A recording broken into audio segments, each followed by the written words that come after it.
that is where I feel probably those governing rules, those regulatory frameworks are essential. Because we do not have in the system even the methodologies to identify who are best, who are good, who need to be nurtured at young age and need to be taken further. So I think there are certain ills in the system also which we need to look at and not be contented with that the higher education, everything is goody-goody and let's probably move ahead. I'm just going to point out those because finally it's not a good life. It's struggle all through for everyone, whoso is a bad or good teacher also or researcher also.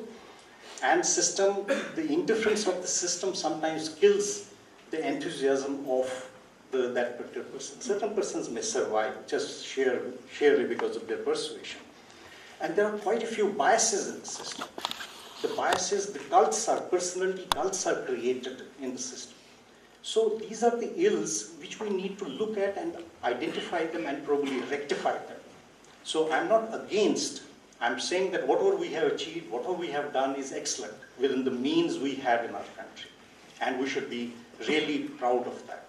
But at the same time, it's also our duty that what we have not been able to achieve, where are the ills? I'm just going to highlight some of these. And only in the context of governance and quality of higher education. One I have felt is that institutions function at varying growth levels and funding mechanisms. So there is no level playing field. So you do not find, you find state university, you find central university, you find privileged university, you find a university which will have only 5-10 people and it will be a deemed university. So you have a big schism between these. And those will, where there will be 10 people and it will be still a university, the funding will be of the highest quality and GNU will not be getting that kind of funding. So in such a situation, probably we need to identify that the governance and quality gets affected because of this, which is no level playing ground because of this categorization. And obviously the governance also gets affected in the process. There's another thing which out of our own experiences in the education system we have realized, and these are political interferences, the institutional interferences, the local influences. Usually in the state universities, one has been visiting for the past 2 decades. At regular intervals, one finds what kind of influences play a role over there. If the vice chancellor is not strong enough, then probably they succumb to that, and then the university system gets derailed. And this has definitely, because I'm talking from governance point of view, obviously higher education governance gets affected when such kind of interferences are there. And added to these interferences, you have inefficiency sometimes in the system, you have group dynamics within the system, and you have disgruntled elements within the system, and everybody who is working or who is not working are kept on the same platform. So obviously, when you put worker and non-worker on the same and the beneficiaries are both, then obviously the system gets derailed and governance becomes very difficult at times because of interferences. So if for effective governance, I think these elements need to be recognized. I can't do away or wish away these aspects of governance of higher education when I'm talking about them. There are other things also which are internal, like there are guidelines laid down, but the rigidity, the attitude which is there in the governing system is reading in between those rules and regulations. If you really want to do and favor a person, you will read in between the lines. But if you don't want to favor, you will push this particular rule and regulation in a manner, you will interpret it in a manner that you will not be favoring the person. So that uniformity of interpreting a rule or applying it uniformly to all beneficiaries does not exist. So most of the times it's a clinical approach to governance, day-to-day affair. One is so much involved in the file work that one doesn't get even time to do manan. One doesn't get time to even think, sit back and then ask a question. Or are these the areas I should be attending to and in what manner I should be governing a higher education or higher education institution? Okay, I have talked about certain ills in the system which compromise effective or efficient governance and the quality. Let's also think in terms of how to achieve quality for all sections of the educational system. You have faculties, you have students, you have karamcharis, you have other workers within the technical or non-technical. One of the things which one has learned out of experience, we do not have a continuing education system existing. Academic staff college, now it is a human resource development kind of thing which GNU is doing for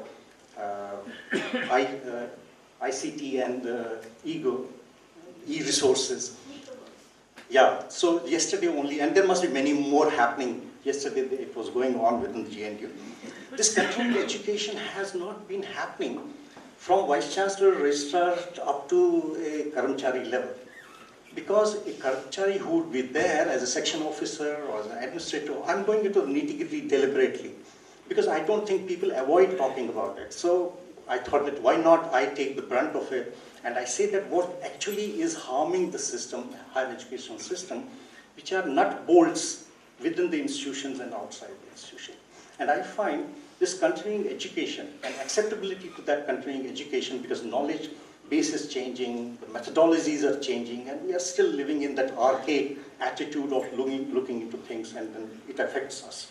It affects the quality as well as governance. There is unbiased evaluation is not there. It's very biased. The evaluation indices are evolved in such a manner which facilitates some, which does not facilitate others. We do not have free thinking. Obviously, I'm a proponent of free thinking, where you should be given freedom to execute, but in a regulated manner, of course, and the innovation would come then. We always question, where is innovation coming? You're not giving free thinking attitude, you're not nurturing it, so obviously innovation does not come. And then we have this rote learning methodologies, scoring examinations, sitting in competitive examination. That is the attitude which has come in the students. And of course, which I feel very strongly, we do not have a good methodology of talent search. And then if it is searched, then nurturing that talent to the hip. There are, Inspire is one of the programs which DST, INSA, support, all that started, and even at faculty level it was initiated. But then it's hardly few numbers. The scale at which such identification should be there for small places, small educational institutions, higher educational institutions like colleges and universities, it does not exist. We do not have a uniform academic curriculum. The curriculum would differ from one place to another place. Though there will be a geographical reasons for it, but then we do not have, when we talk of higher education system, I think there has to be some kind of a, and within this non-uniformity, you do not have hands-on training. You do not have strong, even those academic staff colleges used to be only lectures, and probably people would visit a particular place or institution just to have a visit. There's no hands-on training for such people. The fundamentals, conceptual framework of fundamentals of, say, physics, chemistry, biology is being taught, the fundamental is not important. Rote learning is important, and scoring in examinations. I think if one has to have good governance, the compassion and discipline has to go hand in hand. There has to be discipline, a strong one, of course, but there has to be compassion simultaneously. I also feel, I just propose some kind of models here, and to keep it brief, I have 6 areas where I feel that if decision has to be taken in an administration for governance, there are mostly, I identified for myself 6 areas. I found that dominant voices who prevail on decision-making processes. This is one of the reasons, that there will be certain dominant voices, and dominant voices does not mean necessarily the right voice, the right advice, the right idea. There is another which are manipulative vested interests. So in the system you have such vested interests ingrained, very deep sometimes, and they are influencing the decision-making process. You may have popular demands or needs. Sometimes you have popular demands, you have needs of that kind, and then that becomes the dominant voice, and that influences the decision-making process. You may have third-party pressures or influences which will influence the decision-making process. You may have sometimes emotion, political considerations, compulsions, and you will take a decision. So there can be variety of these 5 reasons for taking a decision. But the 6th one is rarely attempted. And the 6th one is the logical, rational, and professional opinions. Because if you take logical, rational, and professional opinions, obviously the decision process will be the right decision process. Similarly, the needs which are defined within a system, especially in higher educational system, again, I have identified 5 such ways by which you will define your needs. The model is that you can involve all the stakeholders. So you just involve, and there's a confusion, because when you involve randomly all stakeholders, confusion is bound to arise. You can involve a select set of stakeholders or select set of people. Again, it means convenience, that you are doing it according to convenience and selecting. Or you may involve a chosen set, which can be your own desire of doing this. All these are not playing a good role of creating a need. So what is the best way of doing it? Again, it has to be involving professionals, or it has to be then building consensus amongst all stakeholders. So problem is that we have not, or we have thought of running the system by centralized manner or decentralized manner, and there has been debates from 60s and 70s, people have been talking about that how administration should be carried out. Unfortunately, it has to be a combination of all this. It has to be centralized somewhere, decentralized somewhere. It has to be evolving monitoring mechanisms of different kinds and then giving responsibilities to people. So basically, in both governance and building up the quality, these ingredients which are required have not been taken into consideration very strongly. And it becomes ultimately an ad hoc approach to look into the higher education system. And this has happened in other areas too. Ultimately, one is only involved in running around with the file work and looking into the rules and regulations, and ultimately the quality which is expected and does not come out to that extent. And lastly, I think what lacks in our whole system is monitoring the happiness index. If somebody has to, I mean, there was a point raised about these indices. I happened to be, UGC sent me as a team member to Indian Institute of Science, Bangalore, to look at their deemed university status and monitor it. So I told the director and all the faculty members who were there that you are high in index. You are number 1 in the country. But I have looked into details of this and I find you are 37 somewhere, you are 28 somewhere, you are 40 somewhere. Why is it that in those indices you stand only 40 and 30 and 20? Because you are number 1, you should be number 1 everywhere. So question is, even on those indices, if one analyzes deeply, then you realize that those institutions which are number 1, they are not there as number 1. They fail. And it's because of these reasons that we also look through the prism or through the window which is convenient for us. We are not looking at it in a very holistic manner. So probably where we should be very satisfied and happy, how educational system after independence in India especially has grown. We are doing very well. We are in IT, we are known. In space, we are known. In atomic energy, we are known. In biology, we are unknown.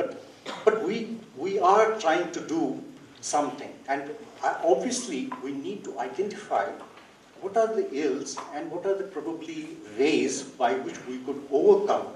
And I think institution can be monitored by its happiness index. How do we evolve that? What parameters? And obviously, I'm fortunately in GNDU, and this fortunately is a foundation day.